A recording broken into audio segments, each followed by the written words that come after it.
Look his face. Yeah. He's dangerous. He's special. You can like. The guy is special. Everything that could possibly be special about this guy is special. A guy like this is the type of guy that you love to watch and follow. The most special guy that I've ever come across. All right, hello and welcome back to the Patrick McCorry Sports Show. Today we have one championship featherweight champion ahead of his first title defense, Thanh. How are you, man? I'm doing great. Thank you for having me on. I appreciate it. So it's been a while since we've last seen you fight. It was 2020 when you won the belt, and you were supposed to fight in 2021, but COVID canceled it. Is that also why we've had to wait so long to see this fight happen, or have there been other things behind the scenes? No, that's the main reason. Obviously, I wanted to defend the title relatively quick, but I had a few surgeries on my index finger that was injured in the fight with Martin. And after that was said and done, and that was all healed up and able to fight, then the whole COVID situation happened, and the fight with Gary got pushed back. So kind of stacked on top of one another, but I'm glad we're here.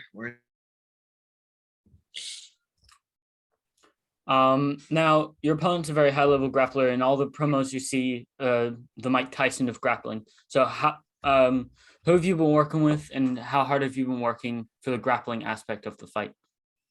Yeah, I mean, that's definitely something that I've been working since I started MMA. Obviously, I've been, let's say, quote unquote, behind on the grappling side of things because I spent such a long time striking, growing up doing striking, and never been exposed to the grappling side of things. So that's been a huge focus. And then what's kind of awesome and convenient is I linked up with a buddy of mine, Ryan Hall, on the Ultimate Fighter, and we've been training ever since. And we're good friends, and we travel back and forth, and we're working with each other almost every month, every few weeks, and spending a lot of time together trying to help him with any questions he may have on the striking side of things. And he's helped me so much on the grappling side of things. So understanding how grappling works, understanding the science behind it, and how to make it your own art.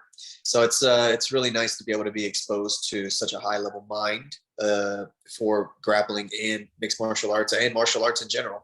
For a grappler, he's taught me so much about striking, so much about wrestling. It's just all these different aspects of fighting. So it's been great and convenient that we happen to link up and become good friends and try to help each other out. But obviously Gary's a amazing grappler, which he'll bring those skills into the cage. I hang my hat on my striking as my strong suit, and we're gonna have that old school clash of striker versus grappler, right, with a little new age twist.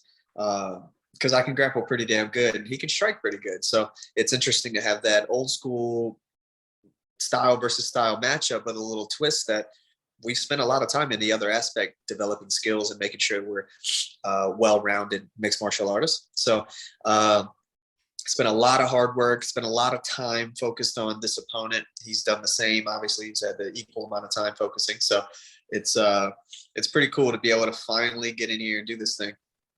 Now, you mentioned the Ultimate Fighter. So what was your experience like on the Ultimate Fighter? And from your experience, what's the biggest difference between the UFC and one championship? Yeah, so the Ultimate Fighter was nice because it was really my first exposure to quote unquote like top tier UFC one championship Bellator guys, their coaches, how they train, how they think, things like that, right? So it was really nice to be able to go through that experience and learn so much from it, from the guys on the show to the coaches with Team Alpha Male, getting to experience, Connor's antics. That was awesome too. And, being able to learn from that experience. Obviously, I lost on the show, and being able to take that and turn it into a positive deal. Getting used to having eyes on you, getting used to having cameras in your face 24/7, getting used to fighting in an arena with no crowd, just a few of your buddies that you just met, a few weeks ago. So it's overall, it was a great experience. It wasn't super easy, but it was a great experience, a great learning experience. And I've tried to use all of that to my advantage going forward. And I guess the biggest difference is just, Western and Eastern style, I guess you could call it. I mean, we've got some of the things going on in the UFC now that focus on the entertainment side of things, and bringing in the right revenue and the right pay-per-view buys and things like that. I really enjoy being a part of One Championship because of the focus on the fighter, being a big focus on the martial arts itself. It's you see a lot of respect given back and forth between the fighters. You see a lot of not a ton of pro wrestling style pay-per-view selling from each fighter. So whether that's good or bad for business, it's definitely in line with the way I like to do business and the way I like to do things. So I'm really happy the way things turned out. And I'm really happy the way, this path has unfolded for me. What was the experience like? It was 2 years ago now, but what was the experience like winning the belt over a very good fighter that you beat? What was that experience like? It was a lot of, it was very emotional. Let's say that, it was a lot of time went into this, a lot of effort went into this career, and not even close to only by me. It was my family, my wife, my kids, mom, dad, brother, coach, all this good stuff. Like, everybody's put so much time into me accomplishing this dream of mine, this goal of mine, and finally being able to wrap that belt around my waist was an accumulation of a lot of emotion. So you see me after the knockout, I kind of take a couple steps, lay down, kneel down, I think, and just thinking to myself, like, all right, let's hold these tears in until the back. Yes, let's finish this interview. Let's get our hand raised, get the belt, and then we can go cry like a little baby in the back, right? But it's just a lot of time, a lot of effort, and finally being able to hoist that thing up on your shoulder, around your waist, was such a great feeling.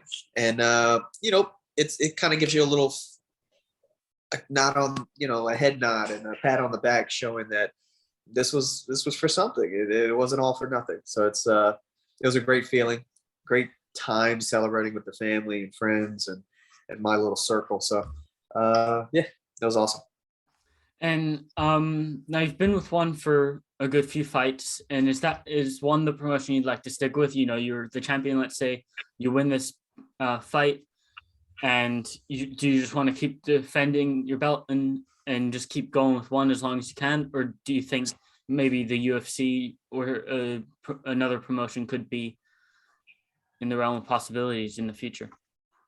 I mean, obviously, doors are always opening and closing, so we'll see where that takes us. But I'm extremely happy with where I'm at with One Championship and the way they do business. But that doesn't mean we can't create promotion and promotions type of fights, right? So I think where the sport is heading, or where it needs to head, for the business, for the fighters, for the fans, we need to create these cross promotion fights and events.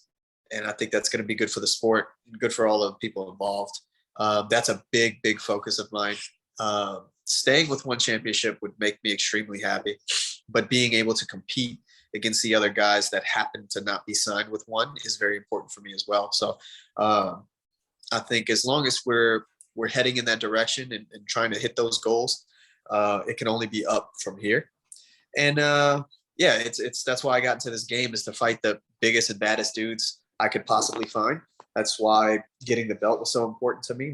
Every matchup I have from now on, as long as I have the belt, it's going to be the best guy possible, the best guy I can put on the list. So I think that's very important. And I think that's important for me as a human and a goal chaser. Now, this camp for you has been a very long one, as it's been 2 years on ish, and you had the fight originally scheduled last year. So how's this camp been for you? Has it been hard? Has it been easy, straightforward? What's it been like? No, it's been pretty in line. I enjoy doing martial arts every day. So when camps get drug out to be longer, it's never a negative thing. I would do this whether I had a fight scheduled or not. I would be setting goals and training a certain way to skill develop and peak at certain times. But what's nice is Gary has a very specific skill set that is dominant in one area that I'm not dominant in. So it's awesome to be able to focus on that for me, to be the best version of me possible. That happens to be what I need to work on to kind of face a guy like this. So it works all in the same direction. So it's nothing but positive vibes, to be able to continually grow as a complete mixed martial artist and to be able to face the baddest competition. That's and the more time you give me to develop skills, the worse it's going to be for the other guy. And I know Gary feels the same way on the flip side of that coin. So it's going to be an interesting matchup. So with this camp, have you had someone in or multiple people in that can replicate Gary's style for you?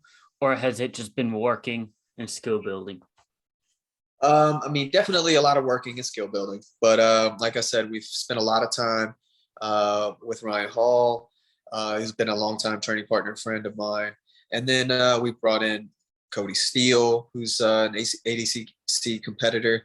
Adam Benayoun has been a great help as well on the coaching side of things and a training partner side of things. And then all of those guys partnered with my guys at home, Sean Gayton at Mid-City and my brother Vin Lee at Moon College and Mid-City. It's just a perfect storm of who I have around me and trying to bring in the guys that are giving me the right feel, giving me the right looks, pushing me in the right direction and have the right goals in mind for me and my best interests at heart. And it's been awesome. I have zero complaints. Now, final question. Can we get a final prediction for the fight this weekend, the main event? What is your prediction? Yeah. Event's called Lights Out. Mm-hmm. Lights Out are definitely going to happen. Obviously, I predict I'm turning Gary's lights out. I'm sure he's going to predict he's going to put my lights out. But I think we're going to get a late knockout around 4, start around 5. I think we're going to end up putting them out. Sweet. Thank you very much for your time. Appreciate you. Good luck this weekend. Have a great day. Appreciate it. Thank you for having me on. You have a good one. Thank you so much for watching this episode of the Patrick McCorry Sports Show. You can catch Thanh Le's fight this Friday, 8:30 a.m. Eastern Time is when I believe it starts. It is early because the fight is in Singapore. If you're in Singapore, then the time will be in the evening for you. It's a very interesting matchup for him, as described in the interview. I wish Thanh Le all the best luck, and I want to give a special shout out to my sponsor, Headrush. They have sponsored some of your favorite UFC fighters, Dustin Poirier, Chuck Liddell, Showtime Pettis, Carlos Condit, just to name a few of the bigger fighters they have done. They sent me some really nice clothes, and they are affordable. They are comfortable. They have a wide range of designs and a wide range of products, ranging from hoodies, t-shirts, sweatpants, anything you want, they probably have it. Thank you so much for watching, and have a great day. Peace.